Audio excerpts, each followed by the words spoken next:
Throughout the long centuries of European rivalry, one land seemed forever destined to remain divided. Italy was a patchwork of duchies, city-states, and kingdoms, each jealous of its independence and often more willing to invite foreign armies than to stand beside its neighbors. France, Spain, and the Empire treated the peninsula as their chessboard, while the local lords fought one another in endless contests of pride. This chaos was Italy's curse, but also its peculiar strength, for in the heat of those rivalries grew the brilliance of the Renaissance. Yet there was always the dream of something greater, the hope that the land of Rome might one day be whole again.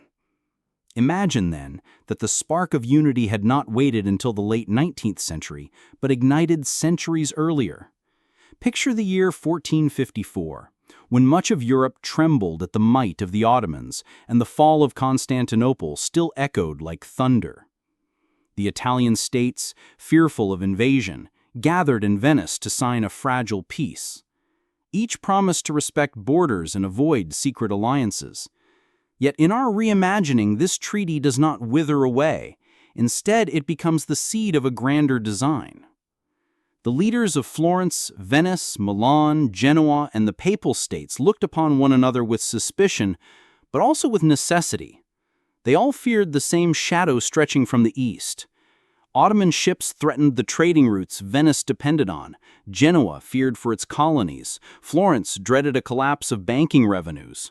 Milan lacked the power to stand alone. Even Rome itself worried the crescent banner might someday rise above St. Peter's Basilica. In that moment, the differences of noble houses mattered less than survival. A cunning statesman saw this truth clearer than most. Cosimo of Florence, aged and shrewd, understood that only unity could shield Italy from conquest. With patient persuasion, he argued that the republics of the north were already bound by similar systems of government. No dynasty would lose its throne if they merged as equals. Only together could they protect commerce and faith. He spread whispers of Ottoman fleets preparing to strike Sicily, and bribes greased the hands of hesitant lords.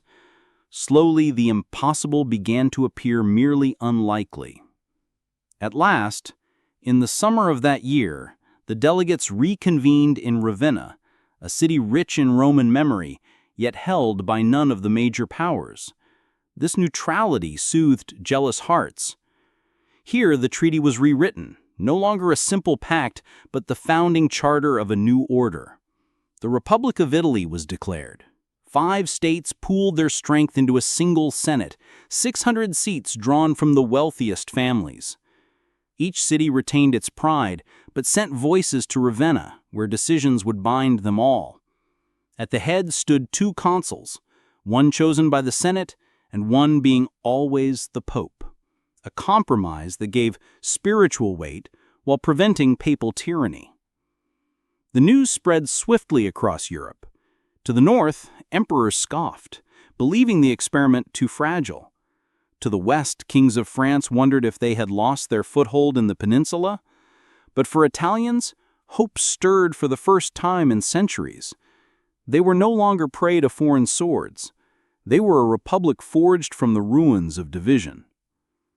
This fragile beginning faced its first test when Ottoman raids struck the Aegean in 1463. Fleets carrying thousands of soldiers seized fortresses long held by Italian merchants. Panic spread through the ports of Venice and Genoa, but now they did not stand alone. The new Senate voted overwhelmingly for war. The Pope called a crusade, and allies gathered. Hungary, Albania, and remnants of Byzantium pledged their arms. Ships assembled in Ravenna's harbors, and Italian banners unfurled against the eastern wind. The first victories came at sea. The Italian navy, commanded by skilled admirals, crushed Ottoman squadrons near Salamis. Argos was retaken, and islands long oppressed breathed relief.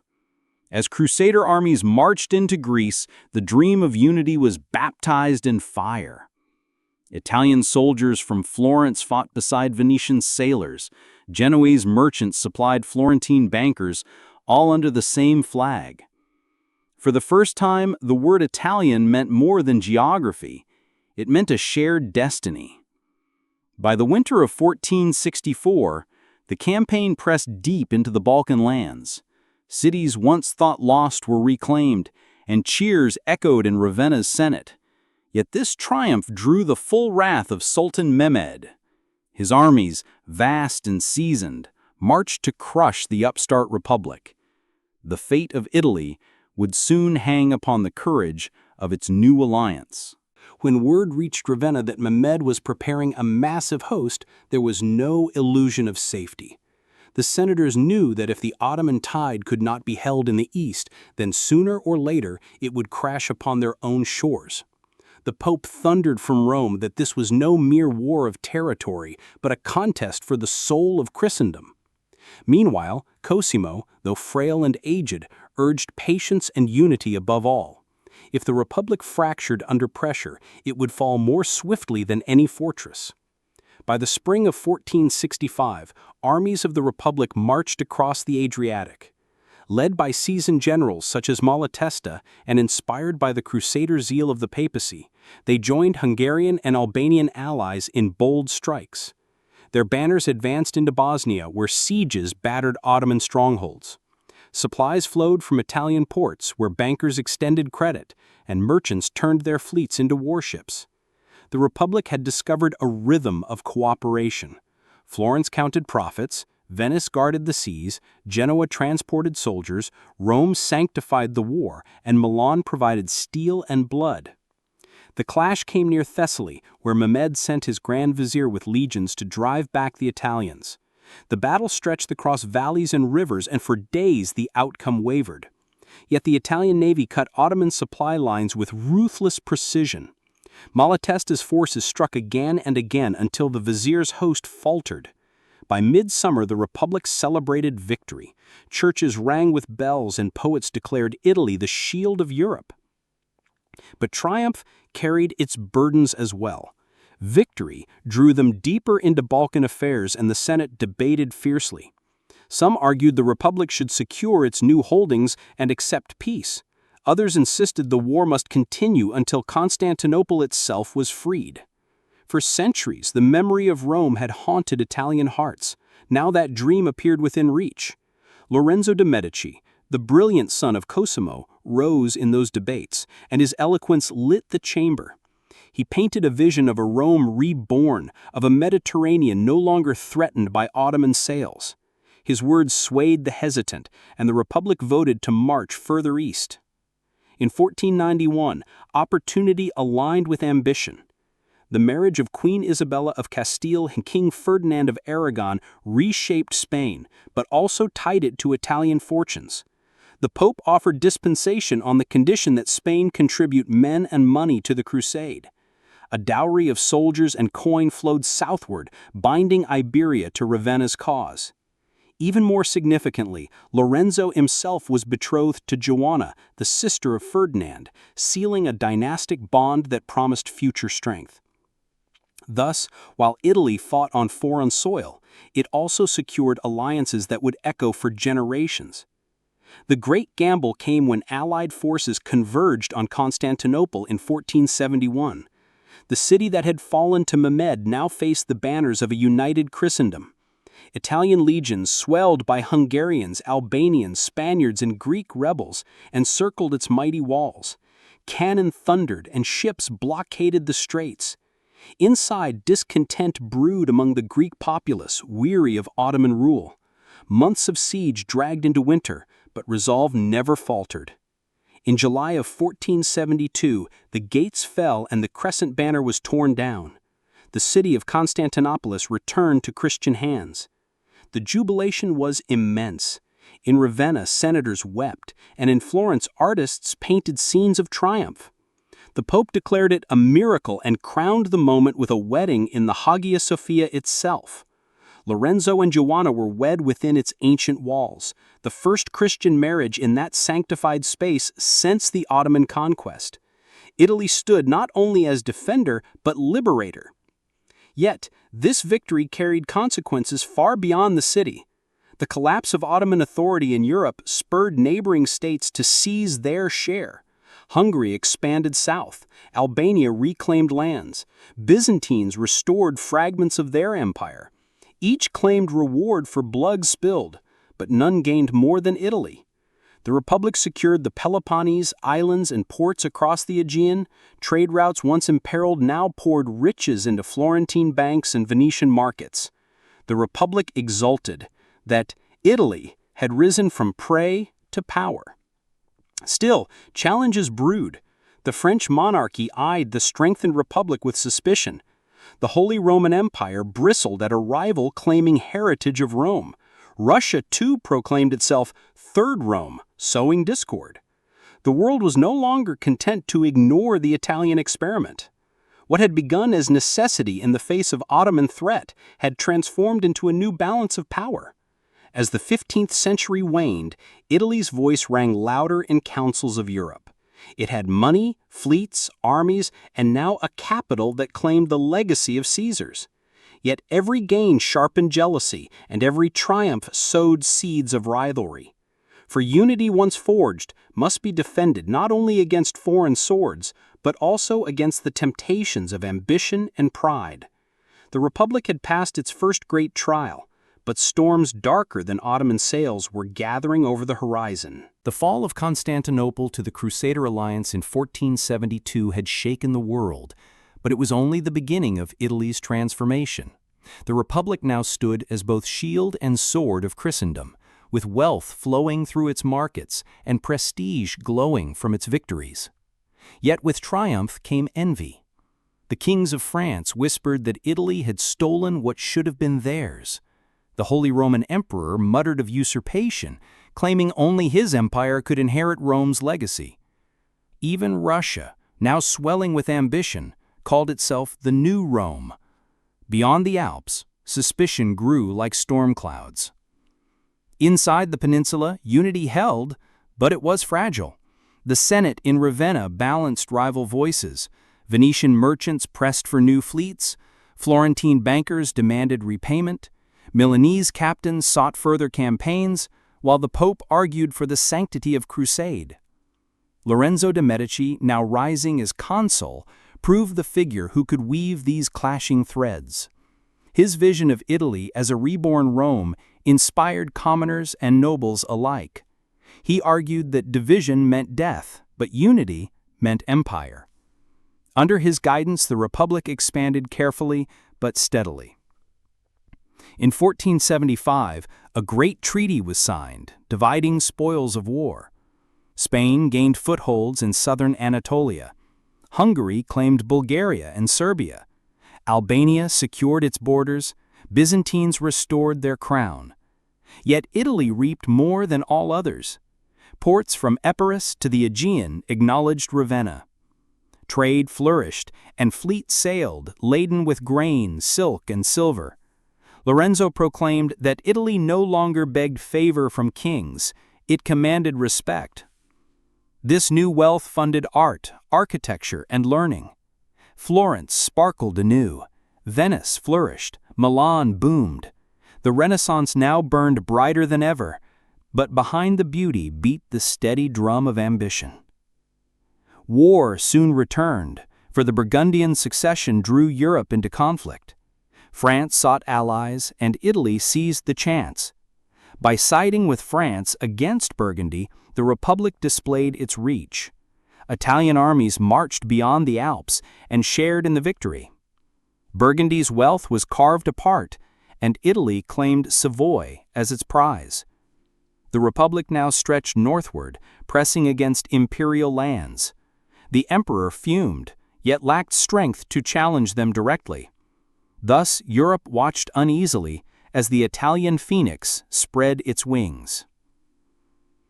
By 1480, Naples itself, long ruled by its own monarchs, was fully absorbed into the Republic. The southern kingdom bowed under the weight of diplomacy and gold rather than blood. Yet this victory was perhaps the greatest of all, for the dream of uniting the peninsula came closer than ever. With Ravenna as capital, Rome sanctified as spiritual heart, and Naples integrated, Italy at last resembled the body of a single nation. From the Alps to Sicily, banners bore the same emblem. Senators in Ravenna toasted that at last the heirs of Caesar had awakened. But as Italy rose, so too did opposition. In 1483, the Holy Roman Emperor, England, and Northern Leagues forged a pact to check Ravenna's growing might. They styled themselves defenders of balance, fearing the new republic would swallow all Europe. The Pope, furious at being excluded, rallied allies under Italy's banner and called the Roman Confederation into being. Spain, Byzantium, Hungary, and Albania joined, declaring themselves rightful successors of Rome alongside Italy. The continent now groaned under three claimants: Rome in the west, Rome in the Empire, and Rome in the east. The rivalry of legacies set the stage for endless disputes. Meanwhile, across the seas, news arrived that shook old assumptions. In 1492, explorers sailing westward touched new lands across the ocean. Whispers of gold and strange civilizations spread through every court. For Italy, this discovery came at a delicate moment, for Cosimo had long since passed, and now Lorenzo himself lay dying. The Senate mourned, yet quickly elected new consuls to steady the state. The Republic faced a choice, whether to chase riches in distant oceans or to secure dominion in the Old World. True to its pragmatic heart, Italy chose both. Florentine bankers financed voyages, while Venetian shipwrights built caravels. Already, Italian captains dreamed of new colonies across the Atlantic. In 1494, Italy's troops marched again, this time into Iberia, aiding Spain in its long struggle against the Moors. The Reconquista neared its climax, and Italian soldiers fought side by side with Castilian knights. After years of bloodshed, Granada finally fell, and the Crescent was banished from Spain. With this victory, Spain rose as Italy's closest partner, bound by marriage, treaty, and crusade. Together they cast long shadows across Europe. The dawn of the 16th century found Italy at its zenith. Stronger than France, wealthier than the Empire, feared by Turks, respected by Spain, Italy seemed to hold destiny in its grasp. Yet destiny is never secure, for ambition breeds jealousy, and success breeds rivals. Already murmurs spread that the Republic sought more than safety and prosperity, that it dreamed of empire across seas and continents. What had begun as survival against the Ottoman threat had become a quest to shape the future of the entire world. The 16th century opened with the Republic of Italy standing at the center of world affairs. Its banners flew from Ravenna to Naples, from the Isles of Greece to the mountains of Savoy. Its fleets ruled trade routes and its bankers financed kings. Yet the greatest transformations still lay ahead, for the age of discovery was unfolding, and the map of the world itself was being rewritten. In 1505, war in the East once more flared. The Portuguese clashed with the Mamluks in the Indian Ocean, and envoys rushed to Rome bearing threats. The Sultan of Cairo warned that Christian pilgrims would be slain if Portuguese raids continued, but the Pope saw only opportunity. He proclaimed that the weakness of Muslim realms was a gift to Christendom and urged the Republic to join a new crusade. Byzantine allies called for aid to retake the Levant. Spain hungered for conquest, and even Portugal sought Italian fleets to protect its ventures. Thus, the Senate and Ravenna voted for war, and a grand coalition gathered. Armies of Italy crossed into North Africa, while Byzantine ships seized the shores of Judea. Spain struck Morocco, and Portugal shattered fleets upon the waves. The campaign raged for years, but the wealth of Europe flowed into it, and the Mamluks collapsed. By 1520, Alexandria had fallen. Egypt lay divided. Spain took the west, Italy the Nile, Byzantium the Holy Land. It was the final undoing of the medieval world and the birth of a new order. With triumph came rivalry, however, for each ally now gazed upon spoils and measured whether friendship outweighed ambition. Meanwhile, across the Atlantic, explorers returned with tales of vast empires rich in gold. Hernán Cortés marched into the lands of the Aztecs, and soon the Spanish crown claimed new continents. Italy, though slower to act, soon followed. Merchants of Genoa and Venice financed expeditions. Florentine scholars mapped coasts, and Ravenna's Senate authorized colonies on Caribbean shores. These ventures were modest at first, yet they marked a new horizon for the Republic. For the first time, Italians dreamed not only of Europe or the Mediterranean, but of the entire globe. As decades passed, the Republic confronted challenges no less dangerous than Ottoman armies. The empire to the north still claimed Rome's mantle and grew restless at Italian power. France, though sometimes ally, sometimes rival, feared being overshadowed. Spain, while bound by blood ties, now stretched across oceans and could not always be trusted. The Republic relied on balance, skill, and wealth to navigate these shifting storms. But always in its heart burned the vision of unity and destiny. By mid-century, Italy had become not just a republic but a confederation of republics bound by Senate and Consul. Its institutions drew admiration and envy. Checks and balances prevented tyranny, yet allowed bold action. 2 consuls, one spiritual, one temporal, guided affairs. The Pope remained co-ruler, ensuring the Church's favor, while senators from Florence, Venice, Milan, and Naples ensured local pride. No monarch ruled this land, no dynasty held its crown. Italy was unique, a republic reborn from the ashes of Rome and tempered in the fires of crusade. Artists, scientists, and philosophers thrived in this environment. Wealth from colonies and trade funded cathedrals and universities. Leonardo and Michelangelo found patrons not just in Florence but in Ravenna and Naples. Printing presses spread knowledge across the peninsula. A sense of Italian identity flourished, stronger than in our own history, for peasants and nobles alike could now say they belonged to a power that stretched from the Alps to Africa, from Greece to the New World. And yet, even at the height of glory, voices warned of danger. Some feared that ambition would overreach, that colonies would drain strength, that rival kings would conspire to break the Republic. Others worried that the Senate too often favored the wealthy, that common folk gave blood but reaped little reward. The balance that had united Italy was delicate and required constant vigilance. Unity achieved through fear of invasion might yet unravel if prosperity bred arrogance. Still, the dream endured for generations. By 1525, when the Treaty of Alexandria confirmed Italy's possession of Egypt and Spain's dominion in the west, it was clear that the Republic had remade history entirely. No Habsburg Spain dominated Europe, no divided Italy lay at the mercy of invaders. Instead, a confederation, strong, wealthy, and ambitious, held the Mediterranean in its grasp. The heirs of Caesar had risen centuries before their time, and with them the fate of continents was forever altered. So we end this tale of what might have been, a peninsula once carved apart by rivalry, transformed into a beacon of unity, a republic forged from fear yet hardened into empire, a destiny where Italian banners stood not only in Ravenna or Rome, but in Constantinople, in Alexandria, and across the wide Atlantic. Would such a world have been brighter or darker? Only imagination can decide.